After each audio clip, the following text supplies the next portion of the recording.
أعوذ بالله من الشيطان الرجيم. بسم الله الرحمن الرحيم. ألف لام را، تلك آيات الكتاب وقرآن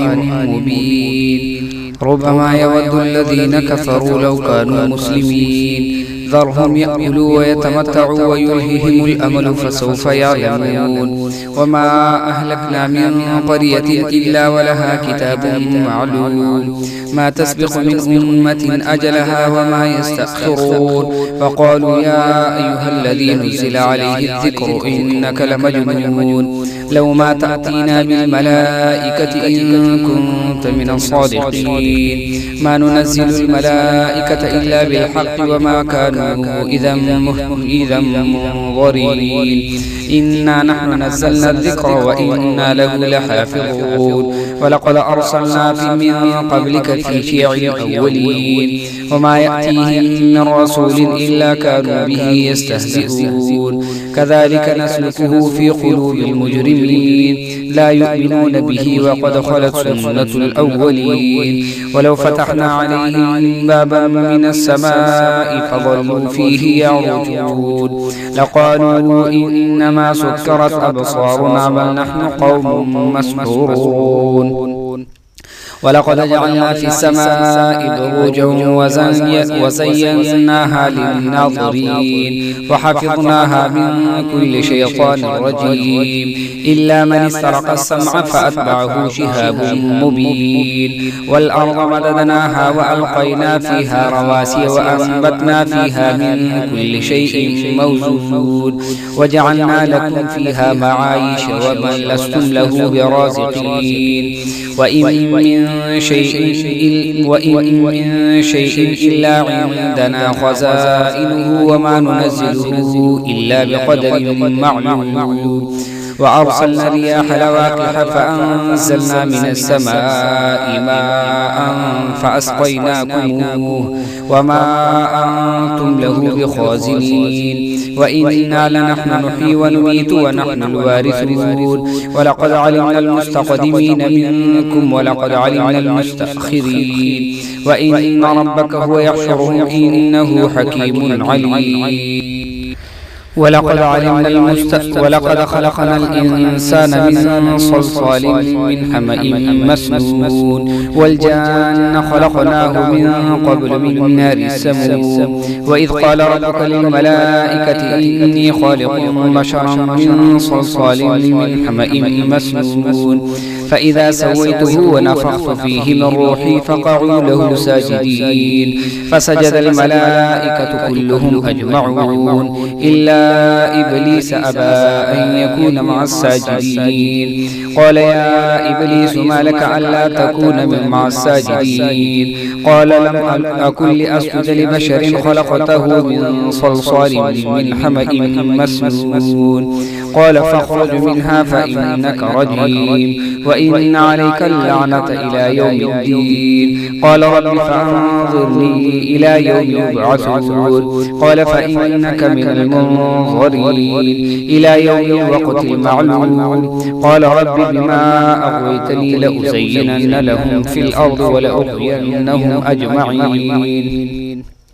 إلا عبادك منهم المخلصين. قال هذا صراط علي مستقيم. إن عبادي ليس لك عليهم سلطان إلا من اتبعك من الغاوين. وإن جهنم لموعدهم أجمعين لها 7 أبواب لكل باب منهم جزء مقسوم. إن المتقين في جنات وعيون ادخلوها بسلام آمنين. ونزعنا ما في صدورهم من غل إخوانا على سرر متقابلين لا يمسهم فيها نصب وما هم منها بمخرجين. نبئ عبادي أني أنا الغفور الرحيم وأن عذابي هو العذاب الأليم. ونبئهم عن ضيف إبراهيم إذ دخلوا عليه فقالوا سلاما. قال إنا منكم وجلون. قالوا لا يا قل إنا نبشرك بغلام عليم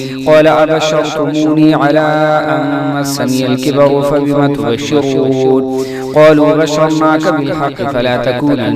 تكن من القانطين قال ومن يقنط من رحمة ربه إلا الضالون قال فما خطبكم أيها المرسلون قالوا إنا أرسلنا إلى قوم مجرمين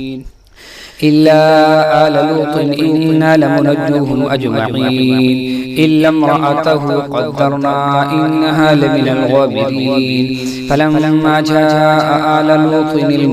المرسلون قال إنكم قوم منكرون قالوا بل جئناك بما كانوا به يمترون وآتيناك بالحق وإنا لصادقون فأسر بأهلك بقطع من الليل واتبع أدبارهم ولا يلتفت منكم أحد وامضوا حيث تؤمرون وقضينا إليه ذلك الأمر أن دابر هؤلاء مقطوع مصبحين وجاء أهل المدينة يستبشرون قال إن هؤلاء ضيفي فلا تفضحون واتقوا الله ولا تخزون قال أولم ننهك عن العالمين قال هؤلاء بناتي إن كنتم فاعلين لعمرك إنهم لفي سكرتهم يعمهون فأخذتهم الصيحة مشرقين فجعلنا عاليها سافلها وأمطرنا عليهم حجارة من سجيل إن في ذلك لآيات للمتوسمين وإنها لبسبيل مقيم إن في ذلك لآية للمؤمنين وإن كان أصحاب الأيكة لظالمين فانتقمنا منهم وإنهما لبإمام مبين ولقد كذب أصحاب الحجر المرسلين وآتيناهم آياتنا فكانوا عنها معرضين وكانوا ينحتون من الجبال بيوتا آمنين فأخذتهم الصيحة مصبحين فما أغنى عنهم ما كانوا يكسبون وما خلقنا السماوات والأرض وما بينهما إلا بالحق وإن الساعة لآتية فاصفح الصفح الجميل إن ربك هو الخلاق العليم ولقد آتيناك 7 من المثاني والقرآن العظيم لا تمدن عينيك إلى ما متعنا به أزواجا منهم ولا تحزن عليهم واخفض جناحك للمؤمنين وقل إني أنا النذير المبين كما أنزلنا على المقتسمين الذين جعلوا القرآن عظيم فوربك لنسألنهم أجمعين عما كانوا يعملون فاصدع بما تؤمر وأعرض عن المشركين إنا كفيناك المستهزئين الذين يجعلون مع الله إلها آخر فسوف يعلمون ولقد نعلم أنك يضيق صدرك بما يقولون فسبح بحمد ربك وكن من الساجدين واعبد ربك حتى يأتيك اليقين بسم الله الرحمن الرحيم أتى أمر الله فلا تستعجلوه سبحانه وتعالى عما يشركون ينزل الملائكة بالروح من أمره على من يشاء من عباده أن أنذروا أنه لا إله إلا أنا فاتقون خلق السماوات والأرض بالحق تعالى عما يشركون خلق الإنسان من نطفة فإذا هو خصيم مبين والأنعام خلقها لكم فيها دفء ومنافع ومنها تأكلون ولكم فيها جمال حين تريحون وحين تسرحون وتحمل أثقالكم إلى بلد لم تكونوا بالغيه إلا بشق الأنفس إن ربكم لرؤوف رحيم والخيل والبغال والحمير لتركبوها وزينة ويخلق ما لا تعلمون وعلى الله قصد السبيل ومنها جائر ولو شاء لهداكم أجمعين هو الذي أنزل من السماء ماء لكم منه شراب ومنه شجر فيه تسيمون ينبت لكم به الزرع والزيتون والنخيل والأعناب ومن كل الثمرات إن في ذلك لآية لقوم يتفكرون وسخر لكم الليل والنهار والشمس والقمر والنجوم مسخرات بأمره إن في ذلك لآيات لقوم يعقلون وما ذرأ لكم في الأرض مختلفا ألوانه إن في ذلك لآية لقوم يذكرون وهو الذي سخر البحر لتأكلوا منه لحما طريا وتستخرجون منه حلية تلبسونها وترى الفلك مواخر فيه ولتبتغوا من فضله ولعلكم تشكرون وألقى في الأرض رواسي أن تميد بكم وأنهارا وسبلا لعلكم تهتدون وعلامات وبالنجم هم يهتدون أفمن يخلق كمن لا يخلق أفلا تذكرون وإن تعدوا نعمة الله لا تحصوها إن الله لغفور رحيم والله يعلم ما تسرون وما تعلنون والذين يدعون من دون الله لا يخلقون شيئا وهم يخلقون أموات غير أحياء وما يشعرون أيان يبعثون إلهكم إله واحد فالذين لا يؤمنون بالآخرة قلوبهم منكرة وهم مستكبرون لا جرم أن الله يعلم ما يسرون وما يعلنون إنه لا يحب المستكبرين وإذا قيل لهم ما أنزل ربكم قالوا أساطير الأولين ليحملوا أوزارهم كاملة يوم القيامة ومن أوزار الذين يضلونهم بغير علم ألا ساء ما يزرون قد مكر الذين من قبلهم فأتى الله بنيانهم من القواعد فخر عليهم السقف من فوقهم وآتاهم العذاب من حيث لا يشعرون ثم يوم القيامة يخزيهم ويقول أين شركائي الذين كنتم تشاقون فيهم قال الذين أوتوا العلم إن الخزي اليوم والسوء على الكافرين الذين تتوفاهم الملائكة ظالمي أنفسهم فألقوا السلام ما كنا نعمل من سوء بلى إن الله عليم بما كنتم تعملون فادخلوا أبواب جهنم خالدين فيها فلبئس مثوى المتكبرين وقيل للذين اتقوا ماذا أنزل ربكم قالوا خيرا للذين أحسنوا في هذه الدنيا حسنة ولدار الآخرة خير ولنعم دار المتقين جنات عدن يدخلونها تجري من تحتها الأنهار لهم فيها ما يشاءون كذلك يجزي الله المتقين الذين تتوفاهم الملائكة طيبين يقولون سلام عليكم ادخلوا الجنة بما كنتم تعملون هل ينظرون إلا أن تأتيهم الملائكة أو يأتي أمر ربك كذلك فعل الذين من قبلهم وما ظلمهم الله ولكن كانوا أنفسهم يظلمون فأصابهم سيئات ما عملوا وحاق بهم ما كانوا به يستهزئون وقال الذين أشركوا لو شاء الله ما عبدنا من دونه من شيء نحن ولا آباؤنا ولا حرمنا من دونه من شيء كذلك فعل الذين من قبلهم فهل على الرسول إلا البلاغ المبين ولقد بعثنا في كل أمة رسولا أن يعبدوا الله واجتنبوا الطاغوت فمنهم من هدى الله ومنهم من حقت عليه الضلالة فسيروا في الأرض فانظروا كيف كان عاقبة المكذبين إن تحرص على هداهم فإن الله لا يهدي من يضل وما لهم من ناصرين وأقسموا بالله جهد أيمانهم لا يبعث الله من يموت بلى وعدا عليه حقا ولكن أكثر الناس لا يعلمون ليبين لهم الذي يختلفون فيه وليعلم الذين كفروا أنهم كانوا كاذبين إنما قولنا لشيء إذا أردناه أن نقول له كن فيكون والذين هاجروا في الله من بعد ما ظلموا لنبوئنهم في الدنيا حسنة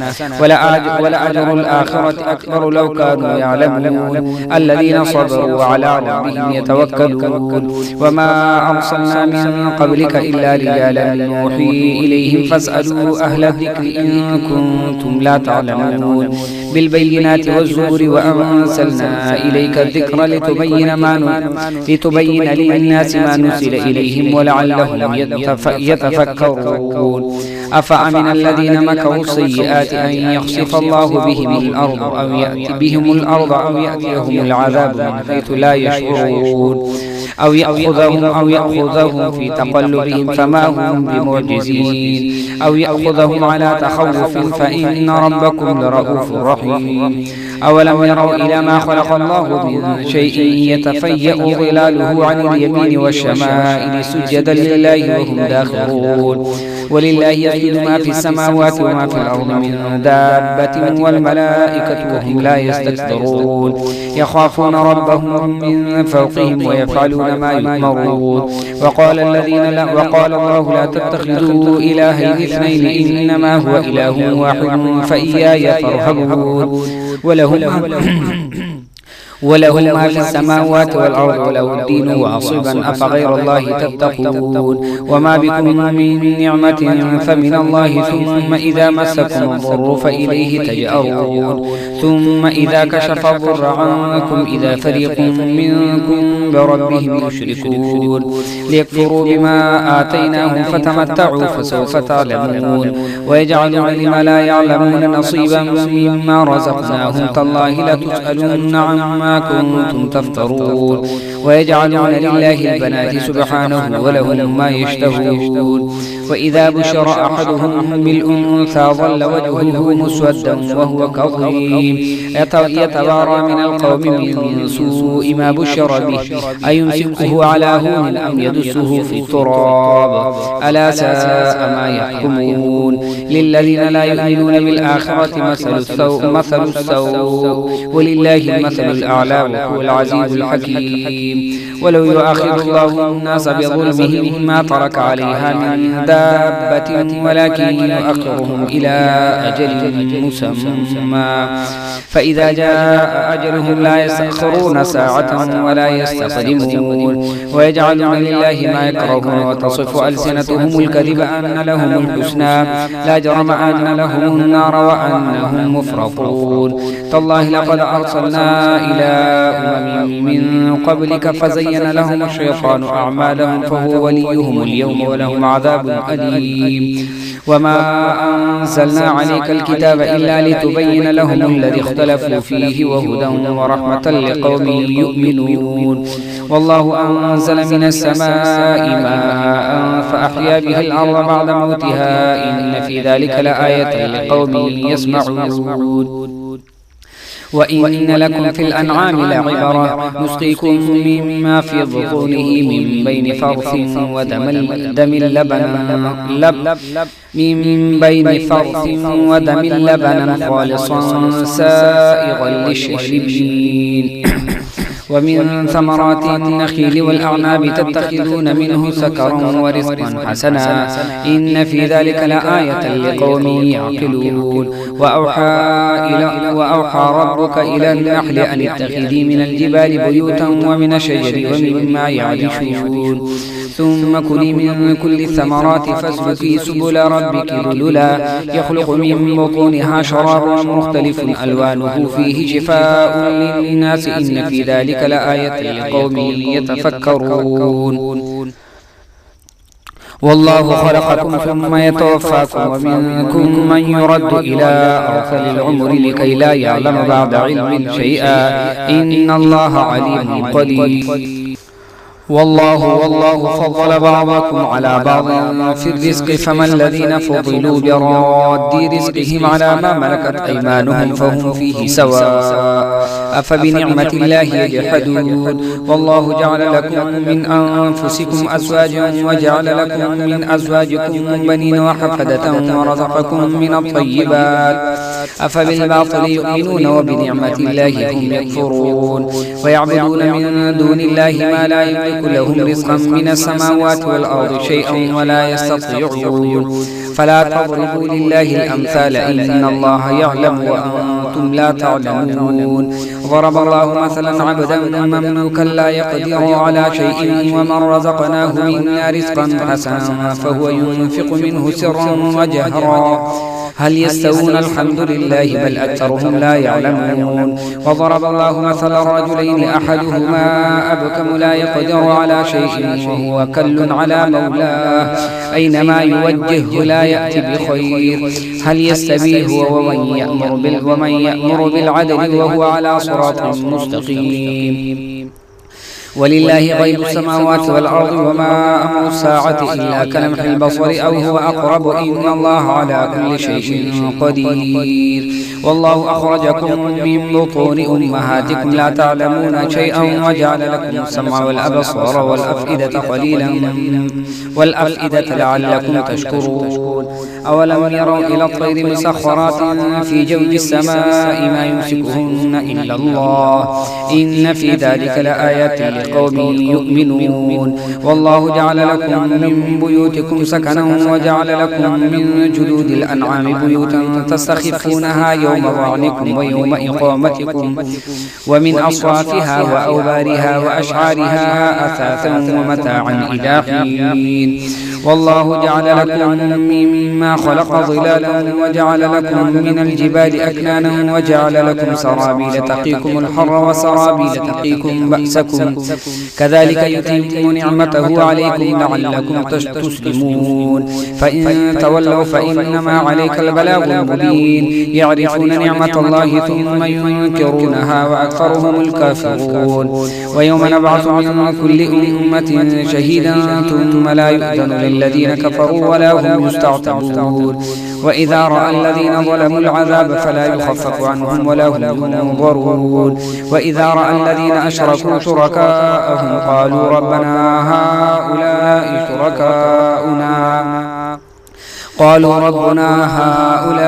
شركاؤنا الذين كنا ندعو من دونك فألقوا إليهم القول إنهم لكاذبون. وألقوا إلى الله يومئذ السلام وضل عنهم ما كانوا يفترون. الذين كفروا وصدوا عن سبيل الله زدناهم عذابا فوق العذاب بما كانوا يفسدون. ويوم نبعث في كل أمة شهيدا عليهم من أنفسهم وجئنا بك شهيدا وعلى هؤلاء ونزلنا عليك الكتاب بيانا لكل شيء وهدى ورحمة وبشرى للمسلمين. إن الله يأمر بالعدل والإحسان وإيتاء ذي القربى وينهى عن الفحشاء والمنكر والبغي يعظكم لعلكم تذكرون. وأوفوا بعهد الله إذا عاهدتم ولا تنقضوا الأيمان بعد توكيدها وقد جعلتم الله عليكم كفيلا إن الله يعلم ما تفعلون. ولا تكونوا كالتي نقضت غزلها من بعد قوة أنكاثا تتخذون أيمانكم دخلا بينكم أن تكون أمة هي أربى من أمة إنما يبلوكم الله به وليبينن لكم يوم القيامة ما كنتم فيه تختلفون. ولو شاء الله لجعلكم أمة واحدة ولكن يضل من يشاء ويهدي من يشاء ولتسألن عما كنتم تعملون.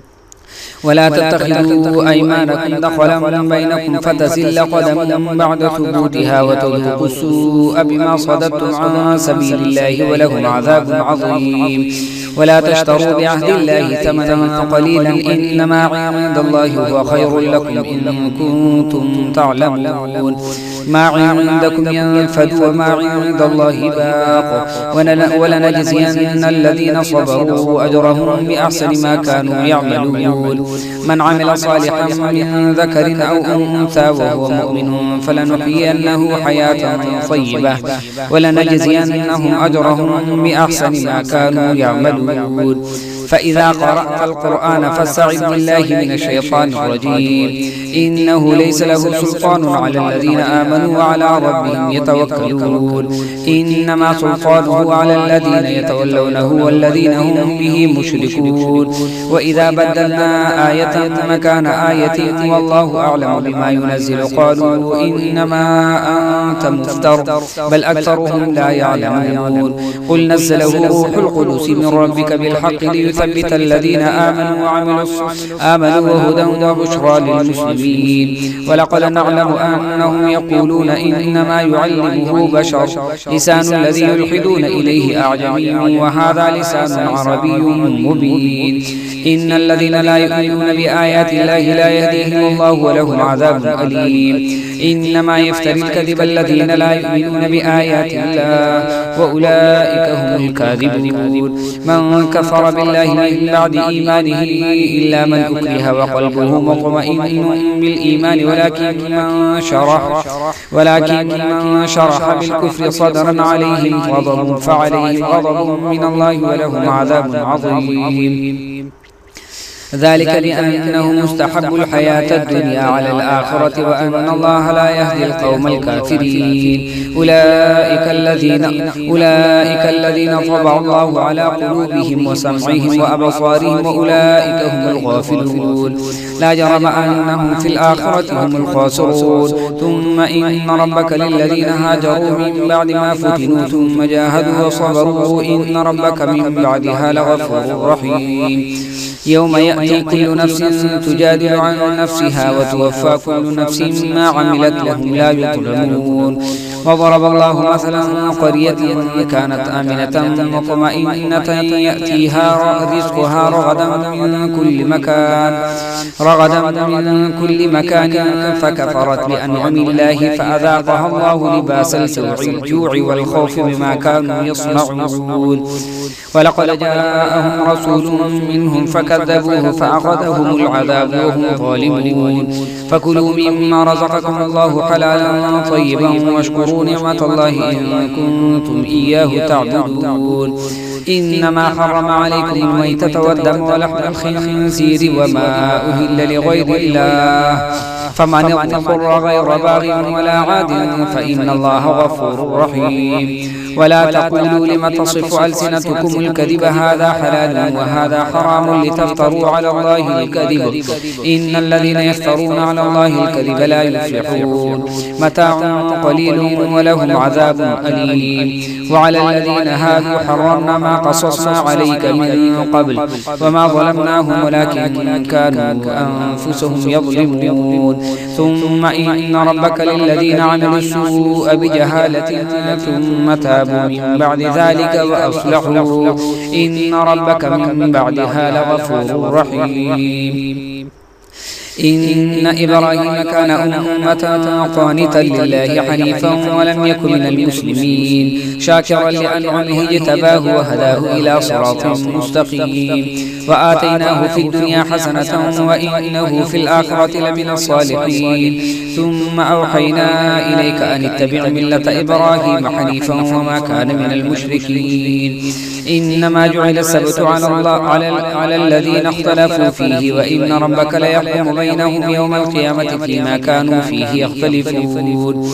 ادع إلى سبيل ربك بالحكمة والموعظة الحسنة وجادلهم بالتي هي أحسن إن ربك هو أعلم بمن ضل عن سبيله وهو أعلم بالمهتدين وإن عاقبتم فعاقبوا بمثل ما عوقبتم به ولئن صبرتم لهو خير للصابرين واصبر وما صبرك إلا بالله ولا تحزن عليهم ولا تك في ضيق مما يمكرون إن الله مع الذين اتقوا والذين هم محسنون صدق الله العظيم.